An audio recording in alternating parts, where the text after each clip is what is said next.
क्या आप जानते हैं, शिवजी का तीसरा नेत्र सिर्फ एक कहानी नहीं, बल्कि एक ऐसा सत्य है जो हर इंसान के जीवन से जुड़ा है।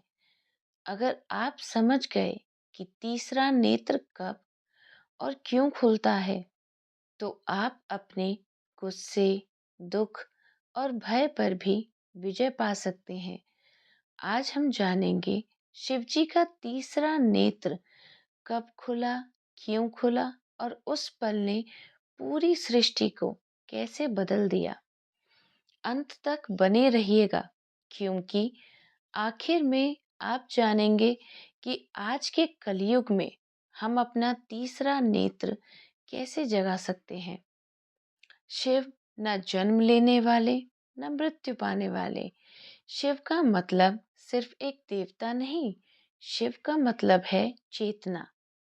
शिव न राजकुमार हैं, न सिंहासन पर बैठते हैं, न स्वर्ग के ऐश्वर्य में जीते हैं, फिर भी पूरी सृष्टि उनके इशारे पे चलती है। शिव ध्यान में है, क्योंकि जब ध्यान टूटता है तब विनाश होता है। और तीसरा नेत्र शिव का सबसे रहस्यमय अंग है। लोग अक्सर पूछते हैं, क्या शिवजी के माथे पर सच में एक तीसरी आंख थी? पुराणों के अनुसार हाँ थी, लेकिन वो आम आंख जैसी नहीं थी। तीसरा नेत्र मतलब ज्ञान का नेत्र। ये भविष्य दिखाता है, ये सत्य पहचानता है। तीसरी आंख से हम अंतरात्मा देखते हैं और दो आंख से हम बाहरी दुनिया। इसीलिए तीसरा नेत्र हमेशा बंद रहता है, क्योंकि अगर ये हर समय खुला रहे तो दुनिया भ्रम में जी नहीं पाएगी। माता सती के योग अग्नि में समा जाने के बाद शिव पूरी तरह विरक्त हो गए। उन्होंने कैलाश छोड़ दिया, संसार से मुंह मोड़ लिया, गहरी तपस्या में लीन हो गए। न दिन का होश, न रात का, सिर्फ एक लक्ष्य, परम सत्य का अनुभव। लेकिन देवलोक में घबराहट थी। तारकासुर नाम का राक्षस देवों पर अत्याचार कर रहा था।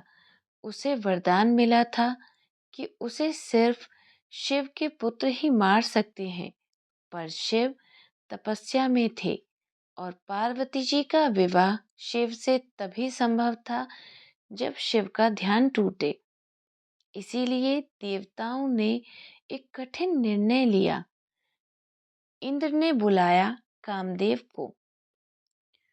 कामदेव प्रेम के देवता को। कामदेव का काम था प्रेम जगाना, वासना उत्पन्न करना, ध्यान भंग करना। कामदेव जानते थे ये काम अत्यंत कठिन है, फिर भी उन्होंने अपना बाण चलाया। जैसे ही कामदेव का बाण शिव के ध्यान पर प्रहार करता है, शिव के ललाट पर स्थित तीसरा नेत्र खुल जाता है। उससे निकलती है अग्नि नहीं, सत्य की ज्वाला। एक क्षण में कामदेव भस्म हो जाते हैं। न चीख, न युद्ध, सिर्फ न्याय। नहीं, ये क्रोध नहीं था, ये संतुलन था। कामदेव मतलब वासना, वासना यानी बंधन। शिव ने सिखाया, जब काम नियंत्रण से बाहर हो जाता है तब विनाश होता है। बाद में शिवजी ने कामदेव को अनंग का वरदान दिया। प्रेम अमर रहा शरीर के बिना। बिना प्रेम कमजोर होता है और नियंत्रण के बिना इच्छा विनाशकारी होती है। जब हम अपने गुस्से पर जीत पा लें, अपनी इच्छा को समझ लें, अपने अहंकार को जला दें, तब हमारा भी तीसरा नेत्र जागने लगता है। आज तीसरा नेत्र ध्यान से खुलता है, सत्य बोलने से खुलता है, सेवा और करुणा से खुलता है। हर व्यक्ति के अंदर शिव बसते हैं, बस ध्यान की जरूरत है। शिव का तीसरा नेत्र विनाश के लिए नहीं, बल्कि अज्ञानता के अंत के लिए खुलता है। अगर आप भी अपने जीवन में ज्ञान का प्रकाश चाहते हैं, तो कमेंट में लिखिए हर हर महादेव।